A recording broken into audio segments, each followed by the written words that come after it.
जो कहावत आपने कहा उससे बढ़िया कांग्रेस के लिए कहावत है कि मूस मुटैहन लोढ़ा हो जाए। ये मुंह से है, कितना मुटाएंगे, क्या करेंगे। पूरे बिहार भर में जो है घूमिएगा तो जनसुराज का, will feel the presence of Jan Suraaj.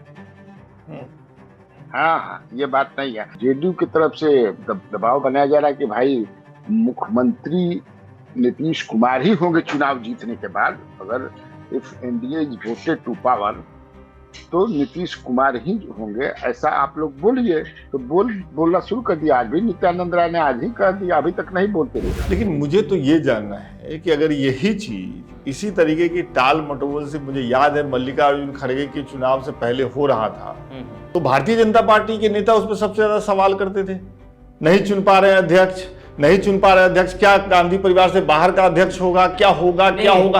अब जब भारतीय जनता पार्टी क्यों नहीं चुन पा रही अपना अध्यक्ष? नहीं, ये एक सवाल बड़ा वाजिब है। और आपको अगर पार्लियामेंट का वो अखिलेश यादव और का जो कटाक्ष था वो आपने सुना हो कि दुनिया की सबसे बड़ी पार्टी कहे जाने वाली अपना अध्यक्ष नहीं चुन पा रहे हैं। नहीं, मैं समझ नहीं रहा हूँ, आप मुझे समझाइए। तो ठीक है, मैं ये देख रहा हूँ कि आशुतोष भारतीय जनता पार्टी को बचा रहे हैं, जबकि आपने एक बात कही शुरू में कि नामों पर सहमति नहीं बन पा रही। नहीं बन पा रही, सीधी बात। केंद्रीय गृह मंत्री अमित शाह जी जो भी तो ये चुनावी राज्य तीन, खासकर बिहार, पश्चिम बंगाल और तमिलनाडु, इन दोनों राज्यों में इन तीनों राज्यों में हर महीने जाएंगे, 2-2 दिन बिताएंगे और जो भी वहाँ की स्ट्रेटजी है, जो भी प्लानिंग करना है चुनाव का, जो भी एनडीए घटक दलों से बातचीत करनी है या एनडीए में किसी दल को शामिल करनी, जो भी चीज़ें होंगी उस पर चर्चा होगी। कुछ जगह ऐसा हुआ जहाँ से हिंदुओं को अपना घर छोड़ के मालदा, मतलब मुर्शिदाबाद से मालदा जाना पड़ा, मतलब रिवर क्रॉस करके। तो इस तरह से हुआ। जो घटना जो हुआ था उसके 24 घंटे के अंदर इसको कंट्रोल कर, मतलब ये फैल सकता था, बहुत ज्यादा फैल सकता था, बहुत स्प्रेड हो सकता था। और ये बगल में जो डिस्ट्रिक्ट है मालदा, वो भी एक मुस्लिम मेजॉरिटी डिस्ट्रिक्ट है, वहां पे फैल सकता था। ये बांग्लादेश एकदम बॉर्डर में है, 125 किलोमीटर का बॉर्डर है मुर्शिदाबाद के साथ बांग्लादेश का। तो ये बहुत बड़ा हो सकता था हादसा। अगर आप मुर्शिदाबाद को देखेंगे तो वहां पे पूरा का पूरा तृणमूल का कंट्रोल है, मतलब बीजेपी है ही नहीं वहां पे, है ही नहीं, मतलब एकदम बिल्कुल नहीं है। मतलब वहां पे 26 ग्राम पंचायत का सीट है, 26 में से 26 तृणमूल का है। कभी कभी बोलता है कैंपेन में, बड़े बड़े लीडर बोलते हैं कि यहाँ पे दुर्गा पूजा होने नहीं दिया जा रहा। अरे भाई, और हर साल 10% दुर्गा पूजा बढ़ता है या 5% दुर्गा पूजा बढ़ता है, और बढ़ेगा तो ये शहर खत्म हो जाएगा। 1 महीने से दुर्गा पूजा चलते हैं, हम लोग को दिमाग खराब हो जाते हैं। 25 से 30 नीतीश कुमार, ये पोस्टर बिहार में लगा, इसके पीछे की क्या कहानी है? और इसके पहले हरियाणा के मुख्यमंत्री नायब सिंह सैनी ने जब सम्राट चौधरी को लेकर के बयान दिया और उससे जो बवंडर खड़ा हुआ वो शांत कैसे हुआ, नीतीश कुमार और उनकी पार्टी ने कैसे दिल्ली में भारतीय जनता पार्टी के टॉप लीडरशिप से शिकायत की और कहा कि बार बार ये बात उठाने की जरूरत नहीं है, अब इसको खत्म ही कर दीजिए। क्या है भारतीय जनता पार्टी की तैयारी बिहार में नीतीश कुमार को लेकर के? क्या वाकई बीजेपी इस बात के लिए तैयार है कि जब जदयू ने नीतीश कुमार को बिहार का मुख्यमंत्री घोषित कर दिया है आने वाले चुनाव के बाद, तो क्या भारतीय जनता पार्टी जदयू से रिश्ता तोड़ पाएगी या भारतीय जनता पार्टी मजबूर है बिहार में? इस पर से पर्दा उठेगा। आपको लेकर के चलेंगे पश्चिम बंगाल के मुर्शिदाबाद में जो हिंसा की घटनाएं हुई उससे पश्चिम बंगाल की राजनीति कैसे प्रभावित हो रही है। ममता बनर्जी जो कि पश्चिम बंगाल के मुख्यमंत्री हैं, क्या वो वाकई कमजोर हैं या ममता बनर्जी की सरकार दंगाइयों पर कार्रवाई करने से बच रही है? और इस सब से पश्चिम बंगाल की राजनीति में भारतीय जनता पार्टी की एंट्री कितनी आसान हो जाती है ये भी बताएंगे। और सबसे बड़ा सवाल कि जो भारतीय जनता पार्टी लोकसभा चुनाव से पहले संदेश खाली के मुद्दे को बहुत बड़ा बना देती है, वो मुर्शिदाबाद की घटना पर खुलकर बोलने से क्यों बच रही है? ये सब कुछ है। तो कुल मिलाकर के भारतीय जनता पार्टी की राजनीति मुर्शिदाबाद में जो कुछ हुआ उस पर बातचीत करेंगे और बिहार विधानसभा चुनाव से पहले क्या क्या वहां पे हो रहा है इसकी चर्चा करेंगे। पूरा पैक है इस बार का ऑफ कैमरा, हमारे साथ आखिर तक बने रहिए। हर सेगमेंट में बातचीत करने के लिए उस विषय के जानकार जर्नलिस्ट हमारे साथ हैं। आखिर में अपनी राय, अपना कमेंट जरूर देकर जाइएगा। यह आपका शो है, आपका अपना शो है, अपना प्यार बनाए रखिए।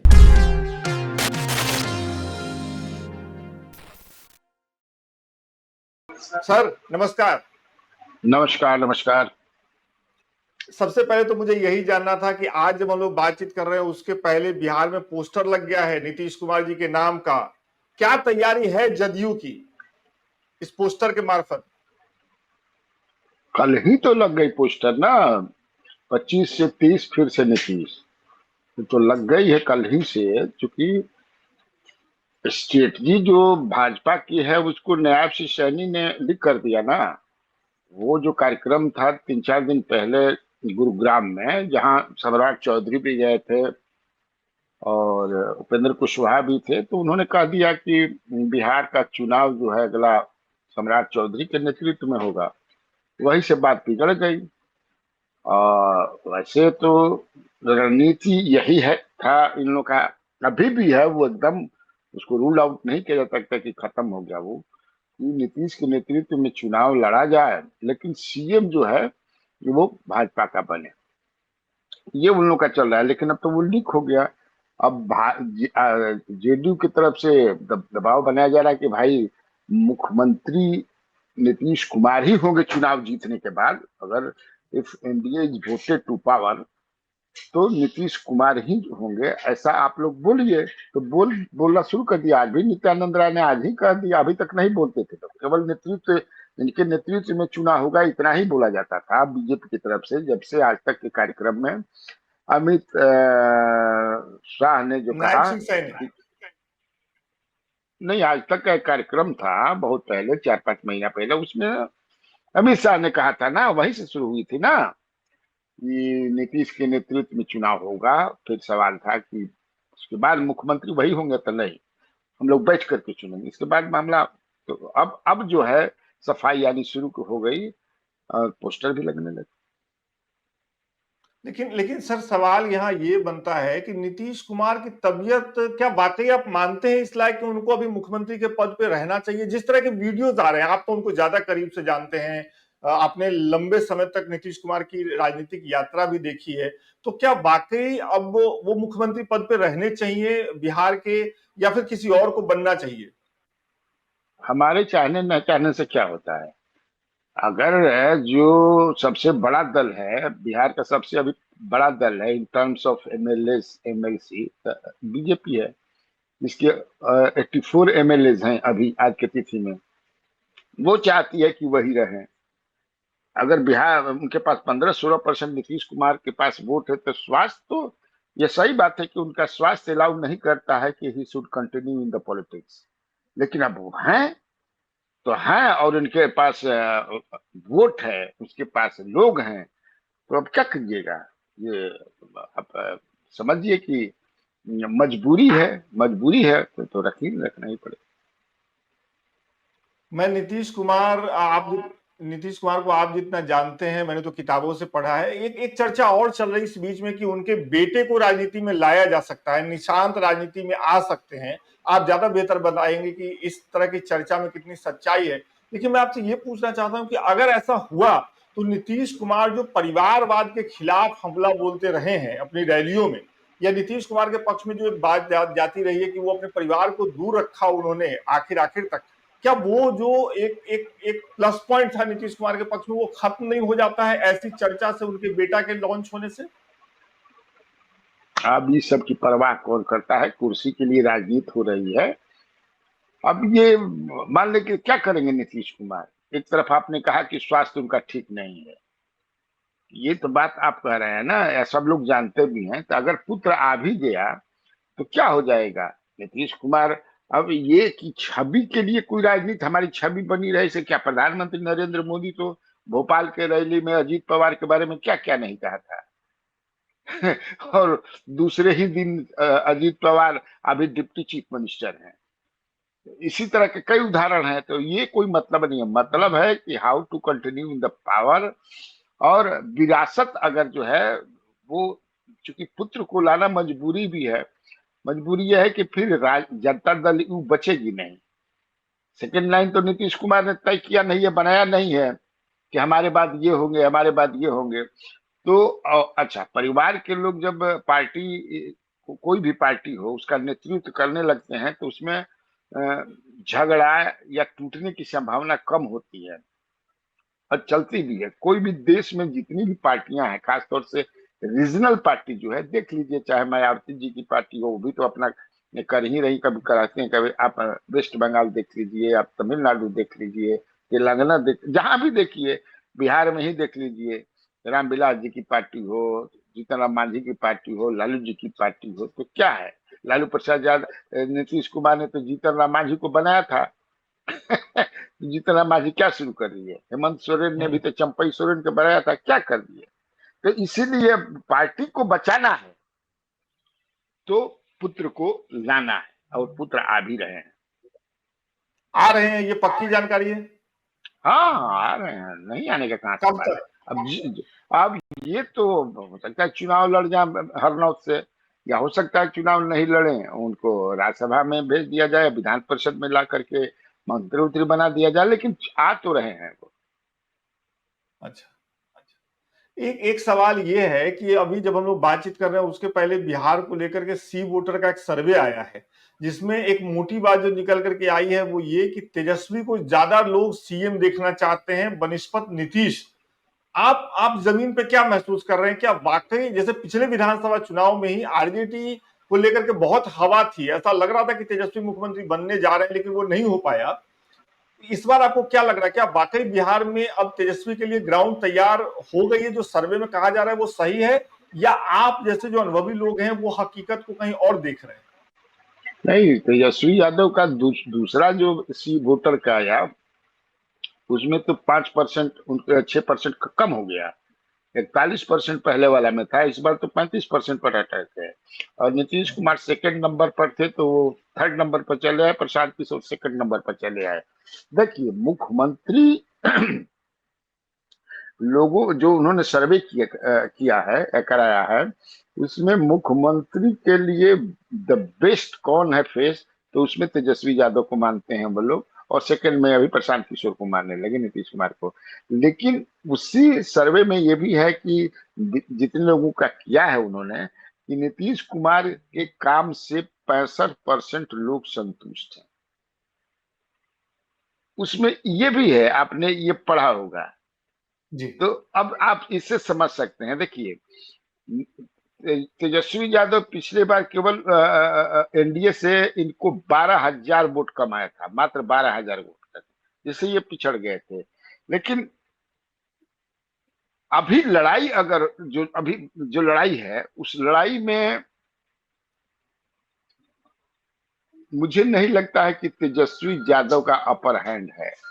हम देखें वोट से अगर मिलाएं तो, क्योंकि 32% जो इनका वोट है माई कॉम्बिनेशन, उसके बाद ऐड ऑन ही कहां से करते हैं, ये देखने वाली बात होगी। मान लें कि जीतन ये मुकेश सहनी है इनके साथ, लेफ्ट है इनके साथ, तो लेफ्ट में आप जानते हैं किसके पास वोट है, माले को छोड़ करके किसी के पास वोट नहीं है। कांग्रेस के पास क्या, कांग्रेस की स्थिति है आप जानते हैं। तो अब तेजस्वी सहनी, मुकेश सहनी के पास होता है, तो वो तेजस्वी कहाँ से ऐड ऑन करते हैं ये देखना है। और यहाँ जो है नीतीश कुमार के पास, आप जानते हैं 15-16% वोट है भाजपा के, इन लोगों का वोट मिला करके 45-50% चला जाता है। तो कैसे उसमें से निकाल करके ऐड ऑन करते हैं, ये देखने वाली बात हुई, तभी वो सीएम बन सकते हैं। आपने कांग्रेस का जिक्र किया, बिहार में हर कोई यही कह रहा है कि कांग्रेस की स्थिति ठीक नहीं है, कांग्रेस का जमीन नहीं है, लेकिन इस बार ऐसा लग रहा है क्या कि कांग्रेस जमीन पे थोड़ा सक्रिय हुई है, या फिर जो जो कहावत है अपने अपने यहाँ के भोज के समय कोहरा रोकने की स्थिति, तो कन्हैया कुमार की पद यात्रा हो या राहुल गांधी का उसमें शामिल हो जाना हो, चुनाव से पहले कुछ करते हुए दिख जाना, एक गंभीरता नहीं है, मतलब आप मानते हैं कि कांग्रेस जमीन पे सक्रिय है बिहार में, या फिर ये सिर्फ भोज से पहले कोहरा रोकने की कवायद है? क्या सक्रिय होगी?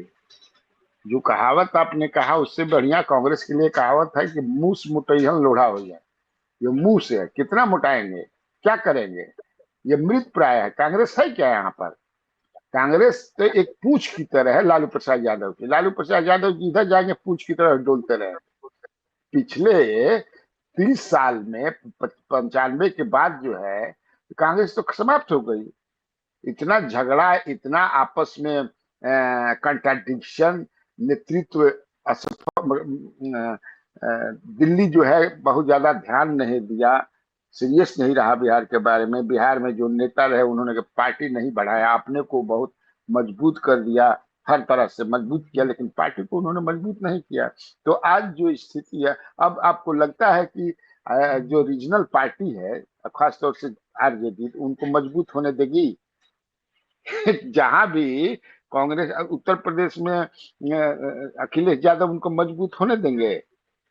नहीं ना, वो तो आप समझ लीजिए क्या स्थिति है। तो मुझे नहीं लगता है कि कांग्रेस पार्टी उस तरह से कोई कार्यक्रम चला रही है, या वैसी स्थिति में ही नहीं है कि कार्यक्रम चला पाए कि हम मजबूत हो जाए। यहाँ तो वोट एकदम, कहाँ से वोट, किसका वोट लीजिएगा?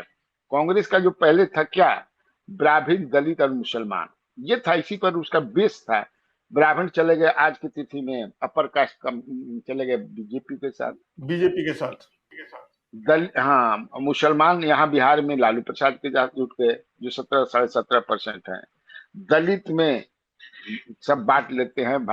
अभी दलित को उन्होंने राजेश राम को बनाया है, मुझे लगता है ये सोच करके कि दलित हमारे साथ आएंगे, क्योंकि 5.25% जिस समाज से राजेश राम आए हैं, आ रहे हैं, आते हैं, तो देखिए क्या होता है। लेकिन मुझे नहीं लगता है कि कांग्रेस जो मैंने ना, मुझे एकदम नहीं लगता है कि कांग्रेस यहाँ मजबूत होगी। अच्छा, दो छोटे छोटे सवाल है मेरे। एक तो सबसे पहला सवाल प्रशांत किशोर को लेकर के, मैं आपका इंटरव्यू देख रहा था प्रशांत किशोर के साथ भोजपुरी में, बहुत दिलचस्प बातचीत थी वो नेता और पत्रकार के बीच में अपनी मातृभाषा भोजपुरी में। हालांकि मेरी मातृभाषा तो बजिका है। प्रशांत किशोर की स्थिति क्या देखते हैं? पटना का गांधी मैदान वो नहीं भर पाए, क्या हुआ? वो कह रहे हैं उनके लोगों को रोक दिया गया था, पदयात्रा कर चुके हैं। मैं भी बिहार से तो होकर के आया, जमीन पे उनकी उतनी ज्यादा हवा तो नहीं है जितनी सोशल मीडिया पे दिखती है सर। तो आप क्या देखते हैं प्रशांत किशोर के बारे में? देखिए, ये बात सही है कि सबटोज कर दिया गया। असल में वो पॉलिटिकली मजबूत न हो, उनके खिलाफ पक्ष और विपक्ष दोनों मिल जाता है कि इनको, जिसे जब होता है दो पहलवान मैदान में होते हैं तो चाहते हैं कि तीसरा हम लोग के बीच में ना आए। ये कॉमन चीज है, जानते हैं कि या तो आप सत्ता में रहिए, जब हटिए तो हमको सौंप जाइए। ये चलते रहता है। ये एक तीसरी शक्ति के रूप में उभर रहे हैं। और मैं नहीं मानता हूं कि जो वो सभा या रैली जो भी कहिए वो फ्लॉप हो गई, क्योंकि मैं जानता हूं, मेरे पास कंफर्म इंफॉर्मेशन है कि कैसे इन लोगों को रोका गया, ब्रिज जाम कर दिया गया। जितना भी पटना आने का था, या जेपी सेतु हो या गांधी सेतु हो, किस तरह से ट्रैफिक जाम करा दिया गया।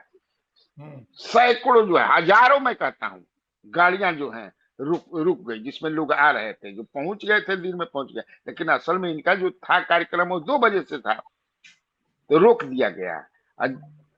तो लेकिन एक बात आप जो कह रहे हैं कि गांव में नहीं है, आप पूरे बिहार भर में जो है घूमिएगा तो जनसुराज का, you will feel the presence of Jan Suraaj. हाँ, ये बात नहीं है। हाँ, अब वो जितना क्लेम करते हैं कि इस बार की लड़ाई मैं तीसरी शक्ति के रूप में उभरूंगा, अब उभरेंगे कि नहीं उभरे तो दूसरी बात है। और भी बात है कि प्रशांत किशोर ने जो पार्टियां पक्ष में इनको एक मुद्दा दिया, उन्हीं का दिया हुआ मुद्दा जो है ये आज उठा रहे हैं, पलायन वाली। ही स्टार्टेड स्पीकिंग ऑन पलायन। जो हमारे बिहार के प्रवासी हैं, बाहर रहते हैं, और वो लौटे, और उनके लिए मेरे पास क्या व्यवस्था है। ये हमारे लिए शर्म की बात है कि हमारे यहाँ के लोग बाहर जाते हैं। पहले आप जानते हो कि नेता क्या कहते थे, फक्र से कहते थे कि अगर बिहार ना हो तो जो बिहार डिफरेंट स्टेट्स में जो फैक्ट्री है, मिल है, वो चलेगी नहीं, हमारे मजदूर चलाते हैं, इसमें फक्र महसूस करते हैं। अब प्रशांत किशोर ने कहा कि ये फक्र नहीं, शर्म की बात है, हम रोजगार नहीं दे पा रहे, कोई अपना घर, परिवार, गांव, जवार छोड़ करके हृदय से जाता है, मन से जाता है, दिल से जाता है, नहीं मजबूरी में जाता है, तो मैं व्यवस्था कर दूंगा। अब देखिए, चाहे तेजस्वी हो, चाहे बीजेपी के लोग हों, चाहे जेडीयू के लोग हों, अब कहते हैं कि मैं पलायन रोकूंगा और कैसे मैं व्यवस्था करूंगा। तो एक तो मुद्दा उन्होंने दिया। तो मुझे नहीं लगता है कि प्रशांत किशोर जो है कहीं नहीं, जैसे आपने कहा है, जी और उनसे डरे हुए हैं, ठीक है, दोनों तरफ के लोग डरे हुए हैं। ठीक है सर, बस एक लास्ट सवाल मेरा आपसे है। प्रशांत किशोर की जिस दिन रैली हुई उसके अगले ही दिन आईपी गुप्ता नाम के एक व्यक्ति आए, और इससे पहले माफ करिएगा मैंने इनकी चर्चा नहीं सुनी थी, और एकदम से आए और फिर वो तस्वीरें आने लगी सोशल मीडिया पे कि गांधी मैदान का ज्यादातर हिस्सा भर गया और तमाम चीजें। आईपी गुप्ता एक नई पार्टी के नाम से आए हैं, नए चेहरे हैं, इनके बारे में थोड़ा सा हमारे दर्शकों को बताइए। हो सकता है बिहार चुनाव में इनकी क्या भागीदारी रहेगी ये भी थोड़ा बताइए। इसी के साथ ये बातचीत हम लोग खत्म करेंगे। आईपी गुप्ता क्या जाने सर इनके बारे में? नहीं, इनके बारे में मुझे भी बहुत ज्यादा पता नहीं है। आईपी गुप्ता के बारे में मेरे को बहुत ज्यादा पता नहीं है। ये पता है कि ये पान या तत्वा कोई समाज के हैं, नेता हेलीकॉप्टर से घूमते हैं, और जितने भी यूट्यूबर्स हैं वो जो है एकदम, अब पूछिए मत, इनके पीछे दीवाने रहते हैं। काहे दीवाने रहते हैं भगवान जाने। डिजिटल पर बहुत सारा क्या क्या करते रहते हैं। बहुत ज्यादा इनके बारे में, मैं आईपी गुप्ता के बारे में नहीं जानते। चलिए बहुत बहुत शुक्रिया सर, ऑफ कैमरा में पहली बार आप आए। मैं कोशिश करूंगा, और अगर आपके पास समय होगा तो आगे भी जब भी आपके पास समय होगा तो आपसे बतियाएंगे, समृद्ध होंगे, हमारे दर्शक भी समृद्ध होंगे। बहुत बहुत शुक्रिया सर। Thank you. कैसे हैं आशुतोष बाबू? बहुत बढ़िया, आप बताएं कैसी रही यात्रा हाँ, बिहार की? इस बार मैं गांव गया था। हाँ। पिछली बार आप गए थे, इस बार मैं अपने गांव गया था। कुछ निजी जिम्मेदारियां थी, लेकिन गांव जाना सुखद होता है हमेशा, और अच्छा लगा। और अभी चुनाव का दौर हो तो एक पत्रकार के लिए और सुखद हो। और ये बड़ी दिलचस्प बात आपने कही, बिहार में चुनाव की सरगर्मियां तेज हो चुकी हैं, और दिल्ली में बैठ करके जिन नेताओं के और जिन पार्टियों के बारे में आपको लगता है कि हवा बहुत तगड़ा है, जब आप बिहार पहुंचते तो आपको पता चलता है उनके बारे में तो कोई बात ही नहीं कर रहा, उनकी तो चर्चा ही नहीं हो रही है ग्राउंड पे। अरे बाप रे, है ना। और मतलब दिल्ली में बैठ करके आपको लगता है कि सोशल मीडिया से और बाकी चीजों की उनकी बड़ी पकड़ होगी, बड़ी चर्चा होगी, लेकिन ग्राउंड पे नहीं है। और इन सभी बातों को ऑफ कैमरा के इस एपिसोड में हम लोग करना शुरू कर चुके हैं। आपसे जब बातचीत हो रही है उसके पहले हमने बिहार सेगमेंट पे बात की है, वहां के एक जर्नलिस्ट है कन्हैया बिलारी, उनसे हमारे दर्शक देख करके आए हैं। आपसे तो मुझे सबसे पहले ये जानना है ऑफ कैमरा में कि पिछले से पिछली बार हमने बातचीत की थी कि अध्यक्ष बीजेपी के चुने जाएंगे तो ये चेहरे, अभी तक तो चुनाव हो नहीं पा रहा है, मामला कहाँ अटका हुआ है? देखिए आपने बड़ा अहम सवाल किया, और हर महीने के शुरुआत में ये बात कही जाती है कि इस महीने अध्यक्ष का चुनाव हो जाना है, सब मंथन चल रहा है। तो मैं फिर यही कहूँगा कि इस महीने चुनाव नहीं, मतलब अध्यक्ष का चुनाव शायद नहीं हो रहा है। अप्रैल में नहीं होगा? अप्रैल में नहीं हो रहा है, वो मार्च फर्स्ट वीक में जा सकता है। मई? नहीं, ये इसके अगला महीना, तो मई, अप्रैल के बाद मई। सॉरी हाँ, मई फर्स्ट वीक में जा सकता है। अब आप ये भी कहेंगे भाई क्यों ऐसा टल रहा है, तो मेरा सीधा कहना है कि किसी एक नाम को लेकर सहमति फिलहाल अभी बन नहीं पा रही है। उसके पीछे की वजह है, अगर आप 3 सालों के ड्यूरेशन को देखेंगे तो वो ड्यूरेशन बहुत अहम है भाजपा के लिए। इन 3 सालों में 10 राज्यों में चुनाव है भाई साहब। 10 राज्यों में से उत्तर प्रदेश से लेकर, उत्तराखंड से लेकर, पश्चिम बंगाल से लेकर, बिहार से लेकर, आप सोचो इस साल हम बिहार से शुरू कर रहे हैं और 27 तक जाके हमको 10 राज्यों तक का चुनाव करना है, और कवर करना है, हम लोग कवर करना है, और चुनाव है 10 राज्यों में। अब आप देखिए भाजपा के लिहाज से कितना महत्वपूर्ण हो जाता है ये। भाई साउथ के 2 बड़े राज्यों में चुनाव होना है, उत्तर प्रदेश इनकी अस्मिता का सवाल रहेगा, उत्तराखंड का भी वही कमोबेश हाल है, उसके बाद में 27 के अंदर ही पंजाब में चुनाव होने हैं। तो एक तरीके से पूरे देश के हर कोने में लगभग चुनाव होना है, और अगर मैं सही हूं तो राष्ट्रपति और उपराष्ट्रपति का चुनाव 27 के आसपास होना है जी। अब आप सोचिए कि भारतीय जनता पार्टी का राष्ट्रीय अध्यक्ष चुनना, कोई आप भी ये जानते हैं कि भारतीय जनता पार्टी कोई 1 दिन या 10 दिन या 1 महीने का सोच के नहीं चलती। जो इतना पुराना योजना बनाती है, इतना लंबे दिनों का ड्यूरेशन लेकर सोच के योजना बनाती है, तो ऐसे में जो ये 3 साल होना है, और आप ये भी जानते हैं कि 3 साल का कार्यकाल भी इनका होता है। लेकिन मुझे तो ये जानना है कि अगर यही चीज इसी तरीके की टाल मटोल से, मुझे याद है मल्लिकार्जुन खड़गे के चुनाव से पहले हो रहा था, तो भारतीय जनता पार्टी के नेता उस पर सबसे ज्यादा सवाल करते थे, नहीं चुन पा रहे अध्यक्ष, नहीं चुन पा रहे अध्यक्ष, क्या गांधी परिवार से बाहर का अध्यक्ष होगा, क्या होगा क्या होगा। अब जब भारतीय जनता पार्टी क्यों नहीं चुन पा रही अपना अध्यक्ष? नहीं, ये एक सवाल बड़ा वाजिब है। और आपको अगर पार्लियामेंट का वो अखिलेश यादव और का जो कटाक्ष था वो आपने सुना हो कि दुनिया की सबसे बड़ी पार्टी कहे जाने वाली अपना अध्यक्ष नहीं चुन पा रहे हैं। जिस अंदाज में गृह मंत्री खड़े होकर बोले कि भाई हम 10 करोड़ लोगों से हमें बात करना है, बहुत सारे लोगों से बात करना है, तुम तो परिवार वाली पार्टी हो, 4 लोग मिलके तय लेंगे, जाओ कह देता हूँ 25 साल तक तुम ही राष्ट्रीय अध्यक्ष हो। तो ये बात कमोबेश सही है, बहुत चर्चा के साथ, बहुत सामंजस्य के साथ इनको राष्ट्रीय अध्यक्ष चुनना है। और अब की बार 400 पार वाली स्थिति भारतीय जनता पार्टी की है नहीं, और ना 2019 वाली स्थिति है। स्थिति ये है कि आप समझ रहे हो कि नहीं, मैं समझ नहीं रहा हूं, आप मुझे समझाइए। तो ठीक है, मैं ये देख रहा हूं कि आशुतोष भारतीय जनता पार्टी को बचा रहे हैं, जबकि आपने एक बात कही शुरू में कि नामों पर सहमति नहीं बन पा रही, सीधी बात है। इसका तो सीधा सा मतलब है कि जो नाम लिए जा रहे हैं कि भाई इनको उनमें सहमति नहीं बन पा रही है, भारतीय जनता पार्टी का लीडरशिप तय नहीं कर पा रहा है कि अध्यक्ष कौन होगा। नहीं, तय करना और सहमति बनना दोनों अलग बात। बताइए, समझाइए। अभी इनका जो मंथन है वो मंथन चल रहा है, और वो मंथन कितने दिन चलेगा मंथन? मंथन का हर बार हम तो लोग कहते हैं इस महीने पूरा हो जाएगा, लेकिन मंथन हमारा पूरा नहीं हो पाता है। तो समुद्र मंथन की तरह देखिए भारतीय जनता पार्टी के अध्यक्ष को। अच्छा, कभी विष निकलेगा, कभी हार निकलेगा, कभी मोती निकलेगा, जो निकलेगा निकलेगा, लेकिन तो समुद्र मंथन का जो प्रक्रिया था अंत में उससे भला हुआ था ना सबका। तो वैसे ही सबका भला करने के लिए, खासकर भारतीय जनता पार्टी का भला करने के लिए जो मथा जा रहा है वो जल्द ही पूरा होगा। और मैं ये मान रहा हूँ कि मई तक या मई के फर्स्ट वीक तक इनको ये राष्ट्रीय अध्यक्ष की प्रक्रिया और वो सब शुरू करके पूरा कर लेंगे, दे देंगे। इस मुद्दे पे 2 सवाल है मेरे। पहला सवाल तो ये है कि भारतीय जनता पार्टी को कवर करने वाले जर्नलिस्टों के साथ भी थोड़ी दिक्कत होती होगी, क्योंकि हर महीने आपको ये बताना पड़ता होगा कि ये मास्टर स्ट्रोक है, अध्यक्ष नहीं चुना जा रहा, वो भी मास्टर स्ट्रोक है। वो तो सबको पता है। देखिए, अब यहाँ तो हम लोग हंसी मजाक भी रिपोर्टर करते हैं कि यहाँ 3 लोगों को यहाँ पता है धरती पे, और 3 लोगों को ऊपर पता है, ब्रह्मा विष्णु महेश को, कि क्या होने वाला है भाजपा में। तो ये हम लोग ऑफ द बीट हम लोग हंसी मजाक करते हैं। हाँ। तो ये तो चलता रहता है कि 2 भुजाधारी में जो है वो 2 ही 3 लोगों को यहाँ पता है, बाकी 4 भुजा वाले ऊपर जो है उनको जानकारी है, बाकी किसी को नहीं पता जानकारी। आप कयास लगाते रहो, सूत्र ऐसे ही खबर सूत्र नहीं, ऐसे नहीं बनते। देखिए, कुछ वो लोग ऐसा नहीं कि हम लोग जो कहते हैं वो बिना किसी आधार पे ऐसे कह देंगे। भाई कुछ उधर से सगुफा आएगा, कुछ थोड़ी बहुत डिस्कशन की जाएगी, बातचीत की जाएगी, फिर हम लोग उस पर बातचीत करते हैं। फिर अब वो बातचीत बदल दे तो बताइए हम क्या करें।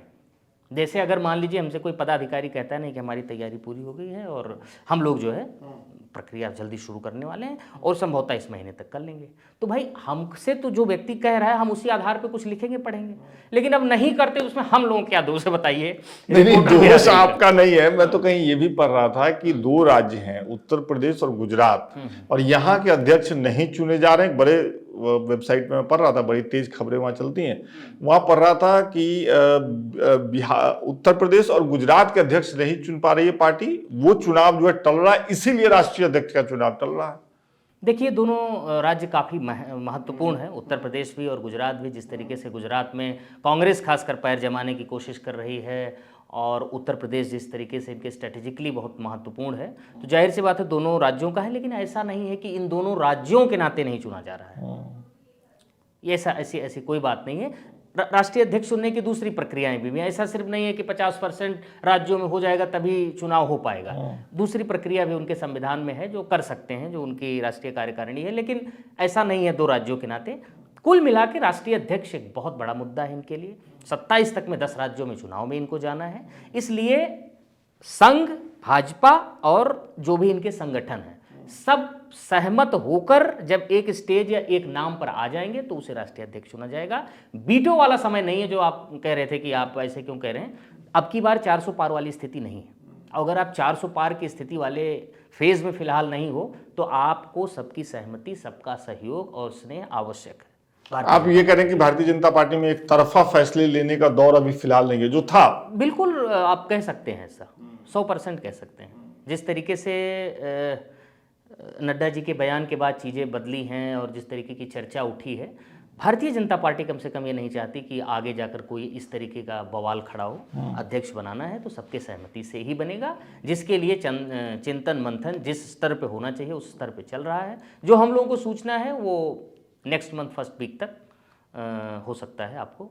ऑफ कैमरा का episode next month first week में भी रिकॉर्ड होगा। नहीं ठीक है, तो जो अभी की सूचना उसकी है, तैयारी भी कर लीजिए। ऐसा है, जो अभी की मेरे पास सूचना है वो पुख्ता सूचना है कि वो होना है। अब नहीं होगा तो मैं फिर दर्शकों से कहूंगा भाई साहब रुक जाइए थोड़े दिन और। हाँ थोड़े दिन और रुक जाएंगे या जो मेरे पास सूचना रहेगी वो मैं लेकर हाजिर होऊंगा। अभी तक की जो मेरी सूचना है वो यही है। चलिए आगे चलते हैं। तमिलनाडु, लोग तमिलनाडु पे कई एपिसोड से चर्चा कर रहे थे। अमित शाह गृह मंत्री जो है वो वहां गए थे और वहां की जो पार्टी है AIADMK से गठबंधन की बातचीत भी हुई थी। अमित शाह ने ही कहा था कि हम लोग साथ में चुनाव लड़ेंगे। अब एक नई चर्चा शुरू हो गई है कि AIADMK के नेता ने प्रेस कॉन्फ्रेंस करके कहा है कि हम चुनाव तो साथ में लड़ेंगे लेकिन सरकार नहीं बनाएंगे। ये किस तरह का गठबंधन है भाई? देखिए ये फालतू बात है। जब से शुरू में भी उन्होंने कहा था कि मैं भारतीय जनता पार्टी के साथ कोई समझौता नहीं करूंगा। आ गए पलानीस्वामी मिलने, बातचीत कर लिया, गठबंधन कर लिया, ये भी हमने कहा था होने वाला है। हाँ, ये आपने कहा। अब उन्होंने नया शगुफा छोड़ा। दरअसल उनकी दो शर्तें थी कि पहले तो आप जो है अपना जो प्रदेश अध्यक्ष है वो हटाइए। वो तो मान लिया भारतीय जनता अन्ना मलाई का, ठीक है, तो वो हटा दिया। अमित शाह जी खुद वहां गए, वो हटा दिया। दूसरा ये है कि I am the big boss, इस पे बातचीत चल रही है। जहाँ तक मेरी समझ है बिग बॉस की भूमिका में वो रहेंगे भी, भाजपा उनको सपोर्ट करेगी, है ना। तो ये दो बातें हैं। तीसरी सबसे अहम बात जो है वो हमारे दर्शकों के लिए ये है कि केंद्रीय गृह मंत्री अमित शाह जी जो भी तो ये चुनावी राज्य 3 खासकर बिहार, पश्चिम बंगाल और तमिलनाडु, इन दोनों राज्यों में इन तीनों राज्यों में हर महीने जाएंगे। अच्छा, 2-2 दिन बिताएंगे और जो भी वहाँ की स्ट्रेटजी है, जो भी प्लानिंग करना है चुनाव का, जो भी एनडीए घटक दलों से बातचीत करनी है या एनडीए में किसी दल को शामिल करनी, जो भी चीज़ें होंगी उस पर चर्चा होगी। हर मतलब महीने में 2 दिन अमित शाह जी खुद इन राज्यों में बिताने वाले हैं। ओके। तमिलनाडु के लिए एक बात और कह देता हूँ कि विजय की जो पार्टी, सुपरस्टार विजय की पार्टी है टीवी के, वो लेट लपेट कहीं ना कहीं एनडीए में आएगी। थोड़ा सा उनका महत्वाकांक्षा बड़ा है। वो अपने आप को जैसे फिल्मों में वो बहुत बड़ी बड़ी फिल्में करते हैं और उसमें सुपरस्टार होते हैं, वैसे वो सुपरस्टार की तरह एंट्री चाह रहे हैं। उन्हीं की पार्टी का काम देख रहे हैं ना प्रशांत किशोर। हाँ पीके भाई उन्हीं का काम देख रहे हैं और अपना भी काम बिहार में जमाए हुए हैं। तो भविष्य में वो एक भारतीय जनता पार्टी के लिए, क्योंकि मेरे एक वरिष्ठ नेता से बात हो रही थी, अच्छा, तो उन्होंने कहा कि भाई जो विरोधी का विरोधी है वो अपना मित्र है। तुमने कहा आप कर रहे हो गठबंधन, कर रहे हो नहीं कर रहे हो, तो भाई अब इसमें गठबंधन करें ना करें, लेकिन जाहिर सी बात उनकी स्टालिन से नहीं जमती, वो स्टालिन के विरोध में उतरे हैं, तो हमारे मित्र हो भी सकते हैं। तो कहीं ना कहीं एक संकेत है कि टीवी के लेट लपेट। आपने पश्चिम बंगाल का जिक्र किया। वक्फ कानून बनने के बाद पश्चिम बंगाल के मुर्शिदाबाद में जो हिंसा हुई है, उसके बाद भारतीय जनता पार्टी की स्थिति थोड़ी अजीब दिख रही है मुझे। वो इसलिए दिख रही है क्योंकि जितना बड़ा ये मामला है, भारतीय जनता पार्टी का मुद्दा है वक्फ कानून का, भारतीय जनता पार्टी उसको बहुत बड़ा बनाने से बच रही है कहीं ना कहीं। आप कह रहे हैं अमित शाह भी जाएंगे, हर महीने जाएंगे, क्या है मतलब आपको भी लग रहा है क्या ऐसा कि मुर्शिदाबाद के मामले पे भारतीय जनता पार्टी उतनी आक्रामक नहीं है जितना वो पश्चिम बंगाल के दूसरे मुद्दों पे रहती है? नहीं, मैं एज ए रिपोर्टर खुद भी थोड़ा निराश हूँ, क्योंकि मुझे याद है कि जब नहीं, निराश क्यों है? निराश का मतलब कि मुझे लगता है कि एग्रेसिव होना चाहिए था इनको। अच्छा, एग्रेसिव होना चाहिए था। इतना बड़ा मुद्दा है, 500 परिवार पलायन करने की स्थिति में है, नहीं कर चुके हैं, जो आपके पश्चिम बंगाल के दूसरे जिलों में और दूसरे राज्यों तक में चले गए हैं। और आपकी नेशनल ऑफिस में बुधवार को 2 प्रेस कॉन्फ्रेंस होती है। पहला जो है वरिष्ठ नेता रविशंकर प्रसाद जी करते हैं, दूसरा सुधांशु जी करते हैं, और दोनों लोग पश्चिम बंगाल की घटना, मैं तो यही मैं सोचा था कि जो 10 बजे वाला प्रेस कॉन्फ्रेंस होगा पश्चिम बंगाल पे होगा। और आप बात किसके पे कर रहे हो? ईडी पे कर रहे हो। आप बात किस पे कर रहे हो? राहुल गांधी पे कर रहे हो। आप बात किस पे कर रहे हो? राहुल गांधी, सोनिया गांधी पे कर रहे हो। और दोनों प्रेस कॉन्फ्रेंसेस में वही बात कर रहे हो। आपको पश्चिम बंगाल से मुझे तो समझ में नहीं आ रहा, आपको मतलब नहीं है वहां के लोगों से, या आप कौन सी पॉलिटिक्स कर रहे हो, ये मेरे समझ के परे है। कौन सी पॉलिटिक्स है ये? मुझे भी ये बात नहीं समझ में आ रही है। मैं स्पष्ट कह रहा हूं कि क्या कर रहे हो। आपने देखा कल का, अगर आपने बुधवार का अगर आपने ममता बनर्जी का भाषण सुना हो, जिस तीखे अंदाज में उन्होंने अमित शाह जी के बारे में कहा है और जिस तीखे अंदाज में भारतीय जनता पार्टी, इवन उन्होंने बीएसएफ के लिए जो टिप्पणी की है वो शर्मसार करने वाला है। और आपकी तरफ से जवाब नहीं जा रहा है। तो ये तो मुझे भी भारतीय जनता पार्टी की पॉलिटिक्स समझ में नहीं समझ में आ रही। संदेश खाली का समय था, लोकसभा का चुनाव था, तब तो आपने हाहा विपो लगा दिया।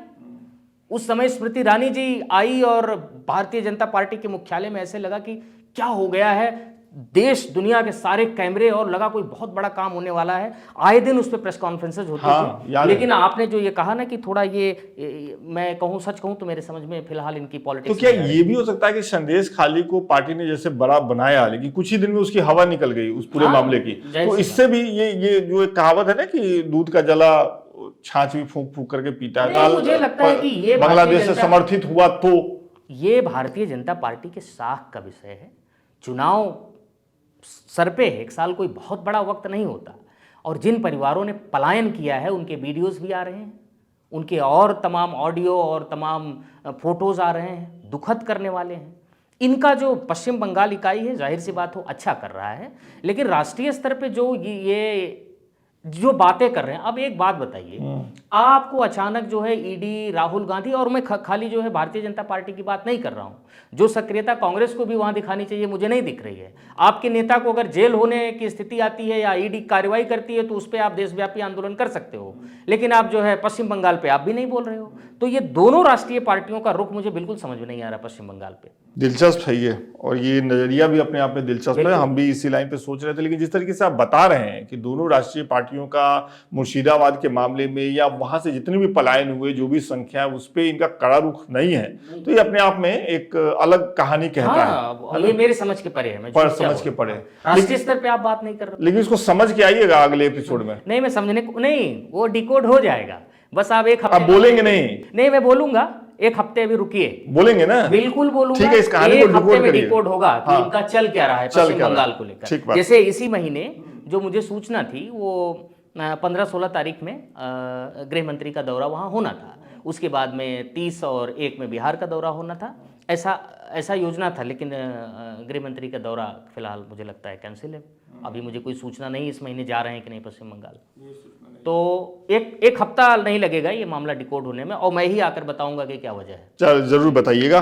बिहार चलते हैं। बिहार बिल्कुल, बिहार चुनाव है, भारतीय जनता पार्टी की रणनीति क्या है? हरियाणा के मुख्यमंत्री ने एक ऐसा बयान दे दिया कि बवंडर खड़ा हो गया, भारतीय जनता पार्टी के नेताओं को सफाई देनी पड़ रही है। क्या चल रहा है भाई साहब? भारतीय जनता पार्टी वाकई प्लान कर रही है कि अपना मुख्यमंत्री हो सम्राट? देखिए, बड़ा दिलचस्प है, जिस मंच पे सैनी साहब ये बात कह रहे थे, उस मंच पे मेरे ख्याल से उत्तर प्रदेश के डिप्टी सीएम केशव मौर्य जी भी थे, और बिहार के भी डिप्टी सीएम जिनके बारे में बात चल रही थी, सम्राट जी भी मंच पे ही मौजूद थे, और वहाँ उन्होंने इस तरीके का बयान दिया, तो जाहिर सी बात है उस पर बवाल होना चाहिए था।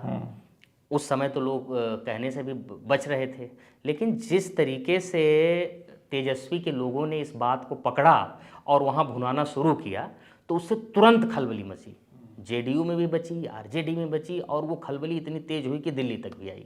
और मुझे जहाँ तक सूचना है, उसमें नीतीश के ही कुछ वरिष्ठ नेताओं ने भारतीय जनता पार्टी को सीधे संपर्क किया कि भाई ये बार बार जो है इस तरीके की बात नहीं होनी चाहिए। इसके पहले भी 1-2 बार ऐसी बातें हो चुकी हैं। तो मुझे लगता है कि गृह मंत्री के दौरे के पहले, जो 30 और 1 को होना है, उसके पहले दिल्ली में इन्हीं तमाम मुद्दों को लेकर एक बैठक और होगी। उसके बाद गृह मंत्री वहाँ जाएंगे, वहाँ बातें करेंगे। जो नीतीश के लोगों की मांग है वो ये है कि, जो मैंने पहले भी कहा था कि भाई घुमाओ फिराओ ना, सीधे सीधे कह दो, आधिकारिक तौर पे कह दो कि ये हमारे सीएम फेस हैं, ये एनडीए के चेहरे हैं, ये आधिकारिक तौर पे एनडीए के दल बैठकर कर दें। अब एनडीए के सारे नेता कहते, जब कोई हादसा हो जाता है, कोई बात हो जाती है, तो सब कहते हैं हमारे नेता नीतीश कुमार जी हैं, हमारे नेता नीतीश कुमार हैं, इन्हीं के नेतृत्व में लड़ेंगे। लेकिन आधिकारिक तौर पे कहना कोई चाह नहीं रहा है। भाई यही बतिया कह दो ना, प्रेस कॉन्फ्रेंस करके कह दो सब लोग बैठ के, ये कह नहीं रहे हो। अच्छा, दूसरी बात ये है कि वो रहीम दास का एक शायद दोहा है ना, रहीम दास का, वो रहीमन धागा प्रेम का मत तोड़ो चटकाए, टूटे से फिर ना जुड़े, जुड़े गांठ पर जाए। तो अभी नीतीश सर की स्थिति ये है कि उधर भी उनके प्रेम के गांठ में जो है गांठ पड़ गया है, इधर भी गांठ पड़ गया। तो जो भरोसे का संकट है ना, मैंने कहा था पिछली बार कि जब सबसे बड़ा भरोसा टूटता है तो आदमी भरोसा नहीं समझौता करता है। बिल्कुल बिल्कुल। तो वो स्थितियां अभी बनी हुई हैं, और खासकर उनके लोग चाह रहे हैं कि भाई इससे मुक्ति करो, सीधे सीधे अब तो उन्होंने पोस्टर भी लगवा दिया है। हाँ, लगवा दिया है। अब तो जेडीयू ने घोषणा कर ही दी है। हाँ, वो तो अब बीजेपी को देखना है कि वो उस घोषणा के साथ है कि नहीं। रहना देखिए, अभी रहना बिहार में मजबूरी। आप भी जानते हैं कि नीतीश कुमार मुई हाथी तो 9 लाख वाली कहानी है।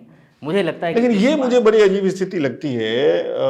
बिहार के मामले में बीजेपी की मजबूरी है, राष्ट्रीय अध्यक्ष चुनने के मामले में बीजेपी की मजबूरी है। बीजेपी मजबूरियों वाली पार्टी तो रही नहीं। मजबूरी मैं उसको भाई नहीं मानता। मेरा मानना है कि इतनी बड़ी पार्टी, अमित शाह जी ने क्या कहा, भाई हमसे सबसे राय मशवरा करना पड़ता है। तो राय मशवरा करने में वक्त लगता है ना, उसका कोई डेडलाइन थोड़ी होगा। कितना वक्त लगेगा? जितना उनको सहूलियत लगेगा उतना वक्त लेंगे वो। अच्छा, लेंगे उतना वक्त। चलिए, इस सेगमेंट का आखिरी सवाल बिहार से जुड़ा हुआ मेरा आपसे है, वो ये है कि भारतीय जनता पार्टी बिहार को लेकर सक्रिय है। बिहार से ज्यादा बिहार के बाहर जो अप्रवासी बिहारी हैं, जो बिहार में नहीं रह रहे, देश के अलग अलग हिस्सों में रह रहे हैं, वहां भारतीय जनता पार्टी के नेता जा रहे हैं और मीटिंग्स हो रही। क्या उनको क्या कन्विंस करें? क्या ये कहा जा रहा है कि वोट डालने आइए, या कुछ और मामला है? नहीं, और क्या कहने जाएंगे। चुनाव आने वाले हैं, शिकारी मेरे गांव में, वो आपने सुना ही होगा। तो ऐसा कुछ नहीं है। गुनगुना दीजिए, अगर याद है गुनगुना दीजिए। प्रेम यूं ही नहीं उमड़ा है। जाहिर सी बात है, ये भारतीय जनता पार्टी के माइक्रो मैनेजमेंट का हिस्सा होता है कि मतदाताओं तक सीधा पहुंचे। अब आपको भी पता है कि बिहार का पलायन जो है दूसरे राज्यों में बहुत ज़्यादा है, खासकर दिल्ली में ज़्यादा है, उत्तर प्रदेश में है, पंजाब में है, हरियाणा में है, उधर साउथ के भी कई राज्यों में है। तो इन राज्यों में बड़े पैमाने पर इनका पलायन है।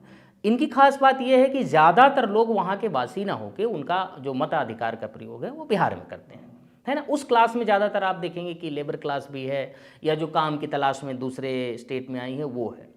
तो कहीं ना कहीं भारतीय जनता पार्टी ने ये काउंट किया है कि बड़ा मतदाता है और उसको यहाँ से मोल्ड करना आसान है, यहाँ से उनके लिए व्यवस्था कर देना आसान है, घर जाना सबको आसान रहता है, कितने लोग हैं, किस विधानसभा के हैं।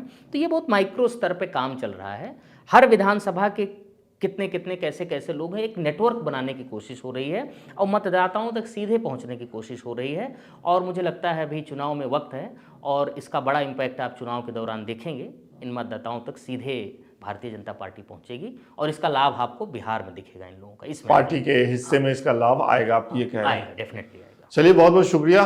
ऑफ कैमरा के लिए इसी तरीके से समय निकालते रहिए, दर्शक आपको मिस कर रहे थे। पश्चिम बंगाल के मुर्शिदाबाद में जो कुछ हुआ, क्यों हुआ, उसके पीछे की राजनीति क्या है, कैसे ममता बनर्जी सरकार उस हंगामे को डील करने में सफल हुई या असफल हो गई, भारतीय जनता पार्टी को इस सबसे क्या फायदा होने वाला है, पश्चिम बंगाल की राजनीति इससे कैसे प्रभावित होगी, इन सभी मुद्दों पे बातचीत करने के लिए हमारे साथ हैं शुभजीत बागची पश्चिम बंगाल से हमारे साथ जुड़ रहे हैं, कलकत्ता से जुड़ रहे हैं, सीनियर जर्नलिस्ट हैं, लगातार पश्चिम बंगाल की राजनीति पर लिखते रहे हैं। इस मामले पर, मुर्शिदाबाद के मामले पे भी हाल में उन्होंने एक इंटरनेशनल पोर्टल पे रिपोर्ट किया है। ऑफ कैमरा में शुभजीत दा, आपका स्वागत है। धन्यवाद, बहुत धन्यवाद। सबसे पहले तो मैं यही जानना चाहूंगा कि जो अभी एक यक्ष प्रश्न बना हुआ है कि मुर्शिदाबाद में जो हुआ वो क्यों हुआ, क्योंकि वक्फ कानून तो लागू हुआ, देश के कई इलाकों में शांतिपूर्ण प्रदर्शन की खबरें आई, लेकिन मुर्शिदाबाद में हिंसा शुरू हो गई। इसके पीछे क्या वजह देखते हैं आप? मुर्शिदाबाद में हिंसा हुई क्यों इस प्रदर्शन के दौरान? नहीं, देखिए, जो ज्यादातर होता है इस तरह का स्थिति में कि एक टेंशन का माहौल बनता है, जो कि यहाँ पे भी बना था। वक्फ अमेंडमेंट एक्ट जो है उसको लेके प्रदर्शन चल रहा था पश्चिम बंगाल में, कुछ दिनों से चल रहा था। तो हर जगह हो रहा था, कलकत्ता में भी हो रहा था, दूसरे जगह भी हो रहा था, प्रदर्शन हो रहा था। आबादी यहाँ पे मुसलमानों का करीब 30% है, तो इस हिसाब से वहाँ पे भी क्योंकि वहाँ पे और ज्यादा हो रहा था, इसलिए कि वहाँ पे करीब 70% वहाँ के आबादी है, माइनॉरिटी आबादी है, तो ज्यादा हो रहा था नेचुरली। तो ये सभी पीसफुल था, मतलब बहुत सारे प्रदर्शन हुआ है वहाँ पे, लेकिन सभी पीसफुल था। लेकिन एक हादसा ऐसा हो गया कि कुछ पथराव हुआ एक जगह और वहाँ पे गोली चल गया। हालांकि ये सिक्योरिटी फोर्सेस जो है, किसने चलाया गोली ये पता नहीं चल रहा है। ये लोगों का कहना है कि ये सिक्योरिटी फोर्सेस ने चलाया है, कोई पुलिस का नाम बोल रहा है, कोई बीएसएफ का नाम बोल रहा है। हालांकि पुलिस की तरफ से ये नहीं कहा गया है कि गोली उनके तरफ से चला था। तो उसमें एक लड़का को गोली लगा और टेंशन बढ़ा इसके कारण। तो ये ये फ्राइडे का घटना है। फ्राइडे शाम को ये हुआ था, उसके बाद सब कुछ शांत हो गया था। इसके बाद करीब करीब सुबह, सैटरडे सुबह कुछ लोग फिर से कुछ तनाव का सिचुएशन हो गया कुछ क्षेत्र में। जो शमशेरगंज के धुलियान जो म्यूनिसिपैलिटी है, वो म्यूनिसिपैलिटी के अंतर्गत एक वार्ड में कुछ तनाव हो गया और उसके कारण एक फादर एंड सन को पीटा गया और मारा गया और टेंशन बढ़ गया इसके कारण। और इस बीच वो लड़का जिसको गोली लगा था फ्राइडे शाम को, वो भी मर गया सैटरडे को। तो 3 लोगों का मौत हो गया सैटरडे और इसके बाद टेंशन बढ़ता गया। बहुत ज्यादा प्रदर्शन हुआ, सभी तरफ से हुआ। कुछ जगह ऐसा हुआ जहां से हिंदुओं को अपना घर छोड़ के मालदा, मतलब मुर्शिदाबाद से मालदा जाना पड़ा, मतलब रिवर क्रॉस करके। तो इस तरह से हुआ। और दोनों, मतलब पुलिस का जो इस हालात में पुलिस हमेशा कहता है, सिक्योरिटी फोर्सेस कहता है कि ये कोई अनआइडेंटिफाइड मिसक्रिएंट्स जिन्होंने ये किया है। तो ये तो हमेशा यही बोला जाता है। यहाँ पे आपको पता है कि बीजेपी एक arm force, I mean main opposition party है। उनके तरफ से तृणमूल को ब्लेम किया जा रहा है, तृणमूल के तरफ से बीजेपी को ब्लेम किया जा रहा है। तो ये चल रहा है। आई मीन ये जो सिचुएशन, लेकिन ये मैं आपसे ये पूछना चाहता हूं कि ये जो पूरा प्रदर्शन है वो वक्फ बिल के खिलाफ शुरू हुआ। झड़प भी जो हुई होगी वो प्रदर्शनकारियों की हुई होगी पुलिस के साथ, मैं ये मान के चल रहा हूं। पथराव हुआ होगा, फिर पुलिस की तरफ से लाठियां चली होंगी या जो कुछ भी हुआ, सड़कें जाम हुई। इसमें अल्पसंख्यक हिंदुओं को अपना घर छोड़ करके क्यों जाना पड़ा? उनको रिवर क्रॉस करके मालदा क्यों जाना पड़ा? ये स्थिति क्यों हो गई?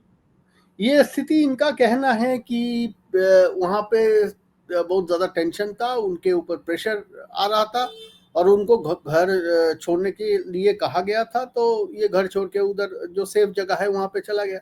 और दूसरी तरफ ये कहा जा रहा है कि इनको फोर्स करके वहां पे भेजा गया। मतलब किसने ये फोर्स किया, किस तरह का फोर्स था, किसने किया था, ये अभी तक एटलीस्ट मुझे पता नहीं है, क्योंकि ये तो हम स्पॉट पे नहीं गया, तो इसके कारण हमको पता नहीं है कि किसने प्रेशराइज किया। लेकिन ये दोनों ही तरफ बोल रहा है। मतलब एक तरफ तृणमूल वाले बोल रहे हैं कि इसको इंटेंशनली भेजा गया, मतलब कैमरा के सामने लाने के लिए इनको भेजा गया उस तरफ, और ये अभी लौट के आ भी रहा है और इनके ऊपर कोई प्रेशर उस तरह से नहीं था।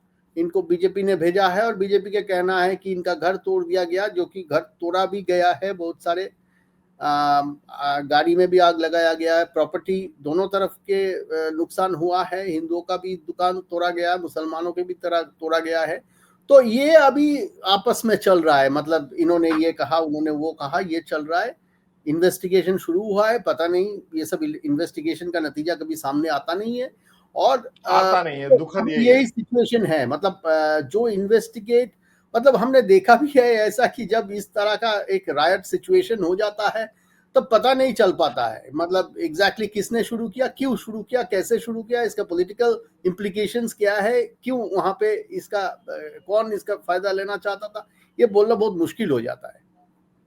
जी, आप बिल्कुल सही कह रहे हैं। ऐसे हादसे, ऐसे दंगे या ऐसे जो जातीय दंगे और हिंसा भड़कते हैं, उनका कभी असल में पता नहीं चलता कि क्यों हुआ, कैसे हुआ, जबकि बड़े सवाल यही होते हैं।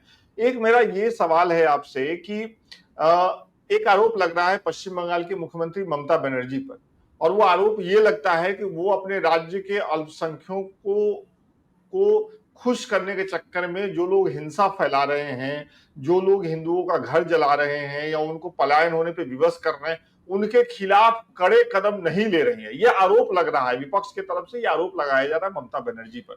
मैं आपसे पूछता हूं, बतौर पत्रकार, आपने, भले आप उस जगह पे नहीं गए होंगे, लेकिन आपको एक सेंस दिख रहा होगा कि इस पूरी घटना पे पश्चिम बंगाल सरकार ने कैसी कार्रवाई की, कड़ी कार्रवाई की या जाने दिया, होने दिया जो हो रहा था? क्या कहेंगे आप, ममता बनर्जी के सरकार ने जैसे इसको टैकल किया, उसको आप कैसे देखते हैं?